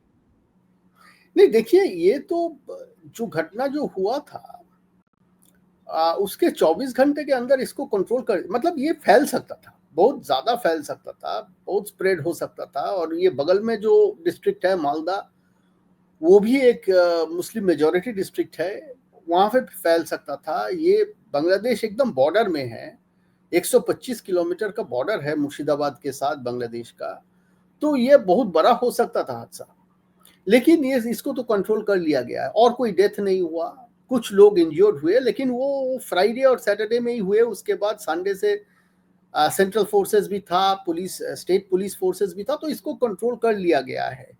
कुछ लोगों को, बहुत सारे लोगों को अरेस्ट किया गया है। जो उन लोगों को अरेस्ट किया गया है उसमें ज्यादातर मुसलमान हैं ऑनेस्टली, और वो उसमें बहुत सारे गांव से ऐसे हमने फोन में बात किया जहां पे जो लड़के लोग हैं वो रात में घर में नहीं रह रहे हैं क्योंकि उनको अरेस्ट कर लिया जा रहा है।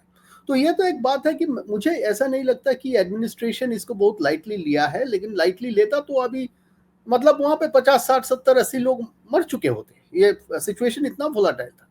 लेकिन एक सवाल यहाँ पे आपने जो सवाल पूछा है उसके सिलसिले में मैं ये बता सकता हूँ कि ये हुआ क्यों।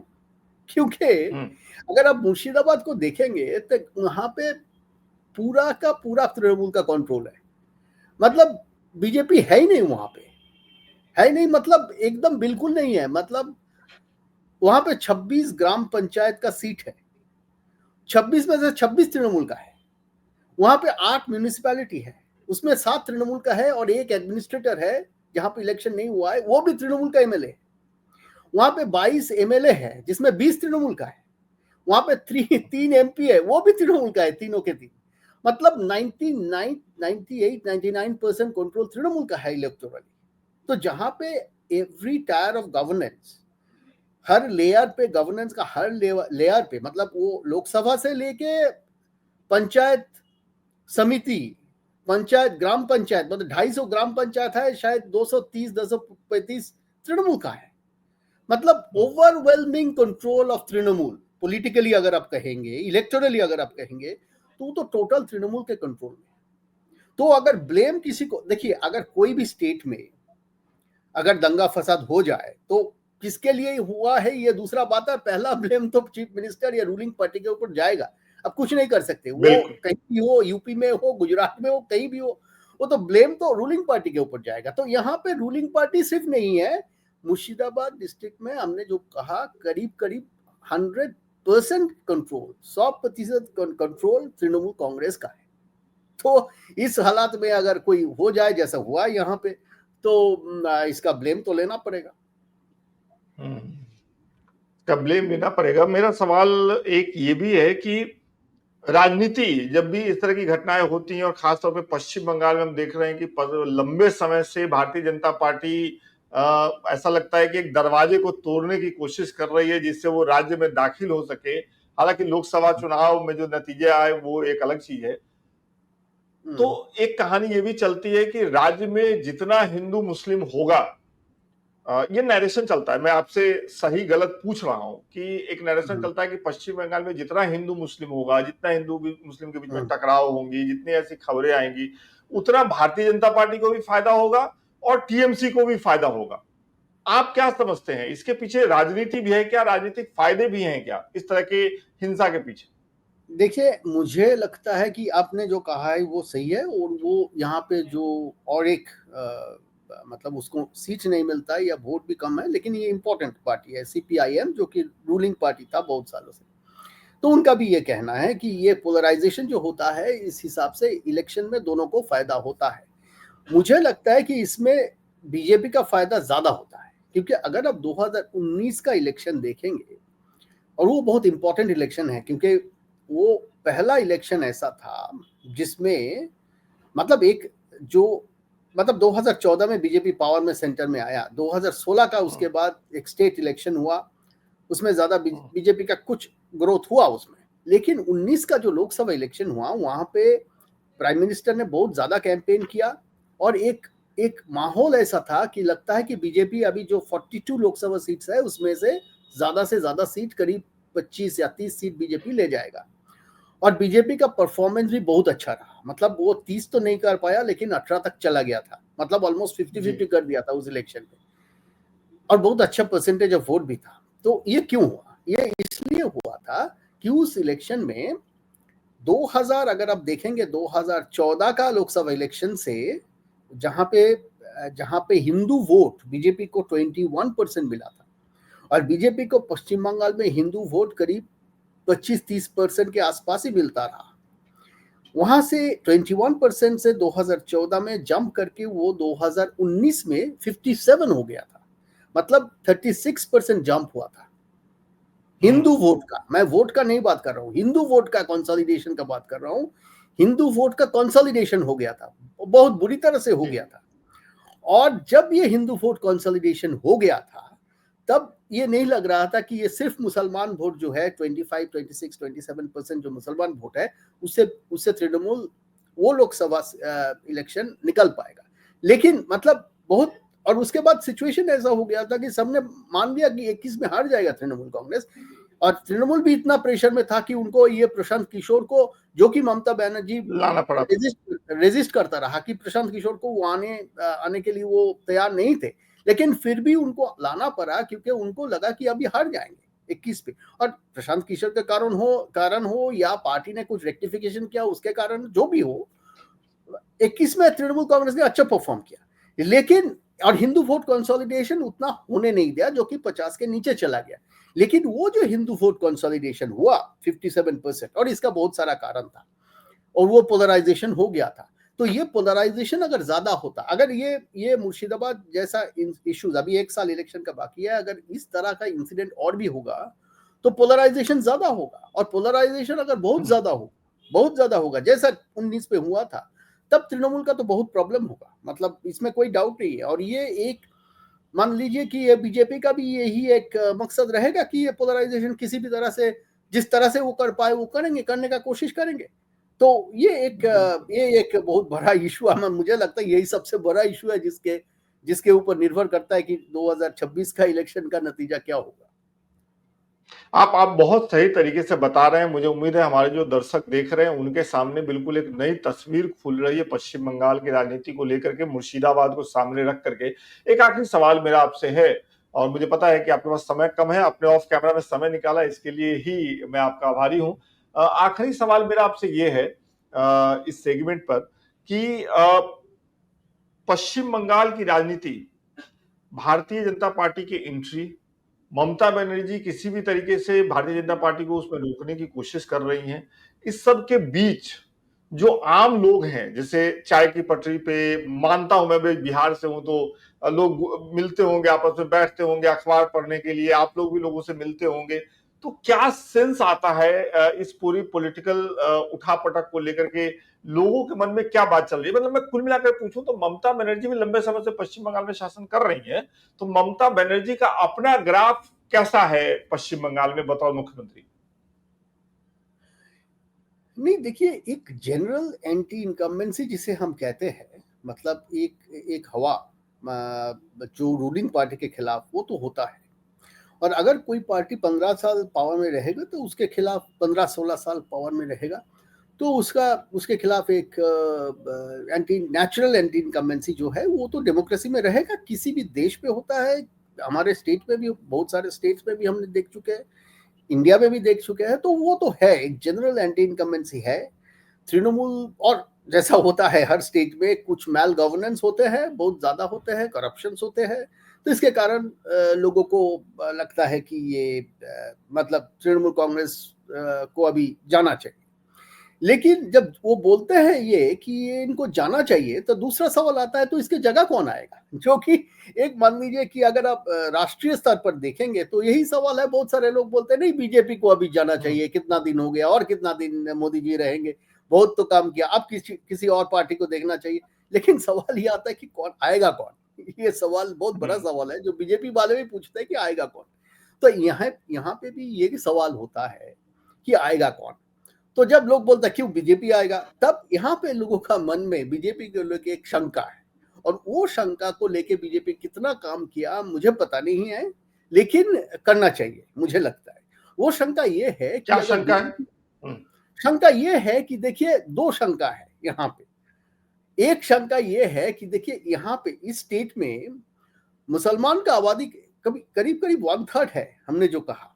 तो यहाँ पे अगर एक माहौल ऐसा पैदा हो जाए, जो कि अनरेस्ट का माहौल पैदा हो जाएगा, तो उसमें रिटेलिएशन की भी चांस रहेगा। जैसे यहाँ पे मुसलमान का आबादी, जैसे कि गुजरात में 7, 8, 9% था, वैसा नहीं है। 1/3 मुस्लिम पॉपुलेशन है, तो अगर एक राइट सिचुएशन होता है तो उसमें अगर मतलब माइनॉरिटी मरेगा तो मेजॉरिटी भी मरेगा। आई मीन इसका एक शंका, माइनॉरिटी को तो हमेशा शंका रहता है, लेकिन मेजॉरिटी को भी यह शंका है कि अगर बहुत कुछ हद से मतलब मान लीजिए मुर्शिदाबाद में भी 30-35% हिंदू है, तो वो आज किस हालात में है, ये भी एक सवाल है जो आपने शुरू में पूछा है। दूसरा एक यहाँ पे बंगाली नॉन बंगाली का एक मुद्दा है। मतलब बीजेपी अभी तक जब कैंपेन होता है, जो भी होता है, बीजेपी मुझे पता नहीं क्यों बीजेपी सामने जो लोगों को कैंपेन के लिए लाते हैं, छोटा मोटा लीडर्स को बाहर से ले आते हैं और वो बंगला नहीं बोल पाते। इनका ज्यादातर लीडर जो बाहर से आते हैं बंगला नहीं बोल पाते हैं, लोगों को पता नहीं कि हिंदी में बात करता है। तो इसका एक सेंटिमेंट है कि यहाँ पे देखिए, यहाँ पे ये डिवीजन है, ये इसको you can not deny this. I mean if you deny it will be unfortunate. That is the working class, both the working class of West Bengal is largely dominated by the people from other states. Also the people who are very moneyed. I mean ये हम बोल ही सकते हैं कि मतलब जो working class है वो ज्यादातर dominated by the Bihari's, specially in the city area, both Hindus and Muslims, and the Marwadis dominate the upper part, like the business community जो है वो Marwadis है, कुछ गुजरातीज भी है। तो इसके बीच जो बड़ा वाला हिस्सा है 80% से ज्यादा वो है बंगाली हिंदूज है, बंगाली मुस्लिम है। तो इनको हमेशा लगता है कि ये अगर बीजेपी आ जाएगा तो हमारा जो जगह है, जमीन है, जो भी है, ये हमारे हाथ से निकल जाएगा। और बीजेपी ऐसा पॉलिटिक्स करता, अब देखिएगा बीजेपी का पॉलिटिक्स का नेचर। बीजेपी जो पॉलिटिक्स करता है वहां पे इतना ज्यादा हिंदुस्तान, ये हिंदी का बात करता है और हिंदी में बात भी करता है, कैंपेन भी करता है। मुझे पता ये इसको लेके बीजेपी के लोगों से हमारा चर्चा भी हुआ है तो उन्होंने कहा भी, क्या बोलते हैं वो, ये एक प्रॉब्लम है कि उनको ऐसा ममता बनर्जी जैसा लीडर नहीं मिल रहा है। आई मीन अनफॉर्चुनेटली, जो कि ओवरवेलमिंगली एक बंगाली आइडेंटिटी के साथ सामने आएगा। उन्होंने बहुत सारे लोगों को कोशिश किया लेकिन वर्कआउट नहीं किया। दिलीप घोष था एक जमाने में, और दिलीप घोष ने, मुझे लगता है कि उनको थोड़ा बहुत उनको लोगों ने मान लिया था। उन्हीं के टाइम पे अगर आप देखिएगा तो उन्हीं के टाइम पे ये बीजेपी का जो सीट 3 से 77 3 था 2016 में, तो वहां से 77 हो गया इन 2021। ये दिलीप घोष के टाइम पे हुआ है। उसके बाद ये घटते जा रहा है। तो उसको एक मतलब उनको तो शहरी एरिया का लीडर नहीं माना जाता था, लेकिन उनको गांव में उनका मैंने देखा है बहुत अच्छा, मतलब उनका एक इम्प्रेशन उन्होंने बना चुका था। और मतलब ये आपको मानना पड़ेगा कि ज्यादातर सीट मतलब more I think about 70-75% of the seats are in the rural area और सेमी अर्बन एरिया। तो उस एरिया में दिलीप घोष का जो पकड़ था वो अच्छा था, और इसी के कारण इनका सीट बड़ा था 2021 तक, जब तक वो स्टेट प्रेसिडेंट रहे। लेकिन उनके बाद ये आप प्लीज कंटिन्यू करें सर। उनके बाद देखिए आप तृणमूल बीजेपी के अंदर भी मतलब ये हमेशा इनके बारे में इतना रिपोर्ट्स, मतलब इनके सारे बहुत सारे, जैसे पॉलिटिकल पार्टी में होता है, और कोई ओवरआर्चिंग लीडर नहीं है। जैसे कि केंद्रीय स्तर पर एक ओवरआर्चिंग लीडर है, एक लीडरशिप है, नरेंद्र मोदी जी है, उसके बाद एक हायरार्की है एक्सेट्रा। यहाँ पे वैसा बहुत सारे लीडर्स है जो अपने आप को बहुत बड़ा समझते हैं, और वो है भी बड़ा, तो उनका अपना अपना मतलब सर्कल्स होते हैं, अपना क्लास है, अपना एक्सेट्रा। तो ये एक ओवरआर्चिंग लीडर इनको चाहिए जो पहले ये हो कि वो बंगाली हो पूरी तरह से। वो कभी नहीं बोलेगा कि हम ये हिंदी मतलब हम हमारा मतलब जो निर्भर है वो केंद्रीय दल नहीं है, या हिंदुस्तान का पॉलिटिक्स हम नहीं करेंगे, हम बंगाली पॉलिटिक्स करेंगे, बंगाल का पॉलिटिक्स करेंगे। तो ये एक मुझे लगता है ये प्रॉब्लम तो बीजेपी का है, मतलब तमिलनाडु में भी है, केरला में भी है, तो वो बंगाल में है। तो ये एक, तो वो जो मैंने कहा टू सम इट अप कि तृणमूल कांग्रेस को लेके लोगों का प्रॉब्लम है, और लोग चाहता भी है कि एक पार्टी सामने आए। आई मीन अगर लेफ्ट आ पाता तो लोग लेफ्ट को वोट देते, लेकिन लेफ्ट का सिचुएशन अब वैसा नहीं है। तो क्या हो गया लेफ्ट के साथ? मतलब इतने सालों तक सत्ता में रहने के बाद बिल्कुल जनाधार खत्म हो गया उनका। आई मीन खत्म हो गया इसलिए क्योंकि देखिए अगर कोई पार्टी 30-34 साल पावर में रहे और उससे पहले भी वो जुट बना के और 5 साल रहे, 67 से 71 तक लेफ्ट लेड गवर्नमेंट था। तो मतलब करीब करीब 40 साल, पिछले 50 सालों में 40 साल, यहाँ 50 या 60 साल में 40 साल लेफ्ट रहा। तो जब एक पार्टी चला जाता है उतना दिन रहने के बाद तो एक फेटीक जैसा होता है, एक फेटीक जैसा होता है, तो उसको आने में टाइम लगता है। जैसे कि आप देखिए सेंट्रल नेशनली कांग्रेस का भी वैसा हाल है कि एक फेटीक जैसा हो गया, लोगों का इतना दिन पावर में था तो ठीक है, अभी आएगा बाद में आएगा, अभी इतना जल्दी किया है। तो वो यहाँ पे लेफ्ट को लेके मुझे लगता है फेटीक है। लेफ्ट कोशिश तो कर रहा है और इनका नया जो एक लीडर है मीनाक्षी मुखर्जी बोल के, अच्छा काम कर रही है, मुझे लगता है अच्छा काम कर रही है। हर जगह जैसे कि ममता करती थी, हर जगह जाती थी, कोई भी प्रॉब्लम होता था वहां पे चले जाते थे, तो वो ऐसा करने का कोशिश कर रहा है। तो लेफ्ट मुझे लगता है इंप्रूव करेगा, लेकिन अभी भी वो सेकंड होने का पोजीशन में या फर्स्ट होने का पोजीशन में नहीं है। तो इस हालत में बीजेपी का चांसेस हाई है, लेकिन बीजेपी को उनका पूरा जो स्ट्रेंथ है उसको पहले तो उनको डिक्लेयर करना पड़ेगा, उनका लीडर कौन है। दो लीडर के बीच एक लड़ाई भी है, मुझे मैं मानता हूँ। तीसरा लीडर भी है, दिलीप घोष को उन्होंने साइडलाइन कर दिया, वो चाहता है कि उसको फिर से स्टेट प्रेसिडेंट बनाया जाए क्योंकि उन्होंने परफॉर्म किया था।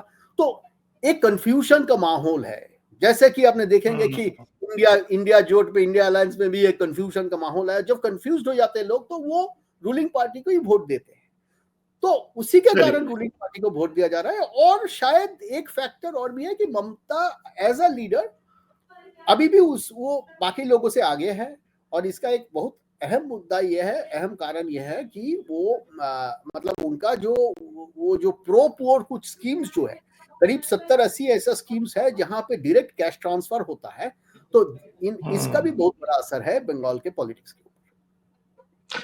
एक आखिरी सवाल, मैंने बोला था कि पिछला ही आखिरी है, लेकिन ये लालच जा नहीं रहा मन से। मैं अभी बात कर रहा था अपने एक दूसरे जर्नलिस्ट साथी से जो दिल्ली में भारतीय जनता पार्टी कवर करते हैं, तो वो बता रहे थे कि संदेश खाली का जब मामला हुआ लोकसभा चुनाव से पहले, तो भारतीय जनता पार्टी ने उसको बहुत बड़ा बनाया, उसको बहुत बड़ा बना दिया था। लेकिन अभी जो ये मुर्शिदाबाद का मामला हुआ, मुर्शिदाबाद के मामले को पार्टी बहुत अच्छे से नहीं उठा रही है। मतलब सेंट्रल लीडरशिप जो है भारतीय जनता पार्टी का, वो इसको बहुत प्रोमिनेंटली नहीं उठा रहा है। आपको भी लग रहा है क्या कि संदेश खाली को जिस तरीके से भारतीय जनता पार्टी ने फ्रंट फुट पे रह करके उठाया था, मुर्शिदाबाद के मामले पे पार्टी थोड़ा बच के कदम उठा रही है? ये फाइनल लास्ट सवाल है। हाँ, ये तो है कि जितना मतलब जितना होना चाहिए था, मतलब जैसा संदेश खाली में हुआ था वैसा यहाँ पे नहीं हो रहा है। शायद उनका जो सेंट्रल लीडरशिप, मुझे पता नहीं क्या सोच रहा है, लेकिन एक चीज देखिए, हम लोगों को भी लगता है कि सबसे अहम मुद्दा जो मैंने बताया वो क्या है, वो है एंटी इनकम्बेंसी। वो हिंदू मुसलमान नहीं है, आप उसको हिंदू मुसलमान मत कीजिए। लोग ये कहता है आप तृणमूल के खिलाफ बात कीजिए कि उन्होंने वो जो कर रहे हैं, जिस तरह से करप्शन कर रहा है, जिस तरह से ये स्कूल टीचर्स के नौकरी चला गया, ये सब कर रहा है, तो ये तो सारे इतना सारा इश्यूज है। जो इशू यहाँ पे नहीं है वो हिंदू मुस्लिम, उतना तनाव नहीं है हिंदू और मुसलमानों के बीच, है ना। तो इसको आप इशू क्यों बनाना चाहते हैं? ये मुझे पता नहीं, ये एक बहुत सालों से ये लेफ्ट के रूल में रहा, इसके कारण इस तरह से लोग बोलते हैं कि कोई और कारण है। लेकिन ये डिबेट बीजेपी के अंदर भी है कि देखिए, जो एंटी इनकम्बेंसी है उसके खिलाफ आप बोलिए, जो ममता के खिलाफ जो चीज है वो उसको लेके आप बोलिए। लेकिन इनको लगता है कि वो हिंदू मुसलमान ही, कुछ लोगों को लगता है कि हिंदू मुसलमान ओनली वे आउट है। जिस तरह से इन्होंने रामनवमी का, मान लीजिए, जिस तरह से इन्होंने रैली किया है, अब देखिए राम का इम्पैक्ट है बंगाल में भी अभी बड़ा है हाल में, लेकिन क्या उतना इम्पैक्ट है जो कि यूपी में है तो नहीं। आप कुछ भी कर लीजिए, है तो नहीं। ये लोग ऐसा कुछ नैरेटिव खड़ा करता है जिसका कोई बेस नहीं है। मतलब ये कभी कभी बोलता है कैंपेन में, बड़े लीडर बोलते हैं कि यहाँ पे दुर्गा पूजा होने नहीं दिया जा रहा। अरे भाई, और हर साल 10% दुर्गा पूजा बढ़ता है या 5% दुर्गा पूजा बढ़ता है, और बढ़ेगा तो ये शहर खत्म हो जाएगा। 1 महीने से दुर्गा पूजा चलते हैं, हम लोग को दिमाग खराब हो जाते हैं। हम लोग बोलते हैं कि इतना दुर्गा पूजा इतना दिन नहीं होना चाहिए, तो लेकिन बीजेपी बोलता है यहाँ पे दुर्गा पूजा होने नहीं दिया जा रहा है। इसमें कोई बेसिस नहीं है। कौन इनको फीडबैक दे रहा है दिल्ली में, मुझे पता नहीं। ये लोग बोलते हैं कि यहाँ पे सरस्वती पूजा होने नहीं दिया जाए। तो लोग तो देख रहे, तो कैसे आपको ट्रस्ट करेंगे? आप बोलिए, आप अगर बंगाल में आके किसी को बोलिए, कोई बीजेपी आरएसएस के लीडर को आप बोलिए कि भाई दुर्गा पूजा यहाँ पे हमने सुना होने नहीं दिया जा रहा है, वो नहीं मानेंगे, क्योंकि हर साल इतना दुर्गा पूजा हो रहा है, 5 दिन का होना चाहिए, अभी 50 दिन का दुर्गा पूजा हो रहा है। अभी जनवरी से दुर्गा पूजा का कैंपेन चल रहा है, can you believe it? Durga Puja का कैंपेन जनवरी से चल रहा है, हर मोड़े पे, हर मोहल्ले पे, हर नहीं, कुछ कुछ जगह में होर्डिंग लगाया गया है दुर्गा पूजा का, जो कि अक्टूबर में होगा। तो इस तरह से इसका कैंपेन होता है, तो ये ममता करती है। तो आप बोलते हैं कि दुर्गा पूजा नहीं होने दिया जा रहा है। अरे दुर्गा पूजा ही सिर्फ एक इंडस्ट्री है जो बंगाल में चलता है, हजारों करोड़ का इन्वेस्टमेंट दुर्गा पूजा में होता है, और ये बड़ा है। 10-15 साल में दुर्गा पूजा सिर्फ एक इंडस्ट्री है बंगाल का, और आप बोल रहे हैं दुर्गा पूजा नहीं होने दिया जा रहा है। इसका कोई बेसिस नहीं है, कोई नहीं मानेंगे। तो इस तरह का फॉल्स नैरेटिव, ये गलत नैरेटिव है। ये अगर इस तरह का गलत नैरेटिव आप लाएंगे या हिंदू मुस्लिम करने का कोशिश करेंगे तो आगे नहीं जा पाएगा। लेकिन इनका जो वीक पॉइंट्स है, तृणमूल का बहुत सारे वीक पॉइंट है, इतना करप्शन है, इतना लोग जेल में है, उनका जो पार्टी का सेक्रेटरी जनरल था इतना दिन से जेल पे बैठा हुआ है, ये सब उठाइए, सामने लाइए, और इसके हिसाब से इनको पूछिए, इनको मतलब केस कीजिए, जो भी करना है कीजिए, फाइट कीजिए, जो कि बीजेपी करता भी है दूसरे स्टेट में। लेकिन यहाँ पे कोई दुर्गा पूजा होने नहीं दिया जा रहा है, ये नहीं होने दिया जा रहा है, इस हिसाब से नहीं होगा ये। मुझे लगता है ये गलत है, ये गलत रास्ता है, क्योंकि दुर्गा पूजा बहुत शुक्रिया। ऑफ कैमरा में इसी तरह की बातचीत की उम्मीद रहती है, और आपने बहुत दिलचस्प तरीके से पश्चिम बंगाल की सिर्फ राजनीति नहीं बताई, बल्कि ये भी बताया आपने कि पश्चिम बंगाल की राजनीति को लेकर के दिल्ली से जो कुछ जुमले गढ़े जा रहे हैं वो कैसे जमीन पर जाकर के फुस हो जा रहे हैं, और लोगों का भरोसा इसीलिए उन नैरेशनों को नहीं मिल रहा है। बहुत बहुत शुक्रिया हमसे बातचीत करने के लिए ऑफ कैमरा में, और हमारी कोशिश होगी कि आने वाले दिनों में भी जब आपके पास समय हो तो आप हमारे शो में आए और हमें पश्चिम बंगाल की राजनीति पर इसी तरीके से बताएं, समझाएं। बहुत बहुत शुक्रिया।